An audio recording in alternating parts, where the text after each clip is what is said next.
ప్రియమైన సోదరి సోదరులారా, ఈరోజు హెబ్రోన్ క్యాలెండరు వాక్యం మరి కీర్తన గ్రంథంలో 89వ అధ్యాయము 24వ వచనములో దేవుడు ఒక మాట అంటున్నాడు.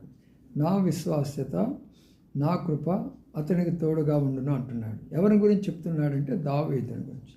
ఎవరు చెప్తున్నాడంటే సృష్టికర్త అయినటువంటి దేవుడు, నమ్మదగినటువంటి దేవుడు, విశ్వాసత కలిగినటువంటి దేవుడు, అర్హత లేనప్పుడు కూడా పొందటానికి ప్రేమ చూపిస్తున్నటువంటి దేవుడు. ఆయనలో ఉన్నటువంటి శ్రేష్టమైన గుణాలు, విశ్వాసం అంటే నమ్మదగిన వాడు, కృప అంటే మనం పొందటానికి కూడా అర్హులం కాదు, కానీ ఆయన మనకిస్తూ ఉంటున్నాడు. కాబట్టి దావీదుకి ఎందుకు ఇస్తున్నాడు ఇంత గొప్ప దేవుడు అంటే, దావీదు దేవుని కొరకే జీవించాడు. ఆయన వాక్యం చదివే విషయంలో ఎక్కువ శ్రద్ధ తీసుకున్నాడు. ఆ వాక్యాన్ని జనులకు వినిపించాలని కోరాడు. వాళ్ళ కొరకు ఒక మందిరం కట్టించాలని కోరినాడు.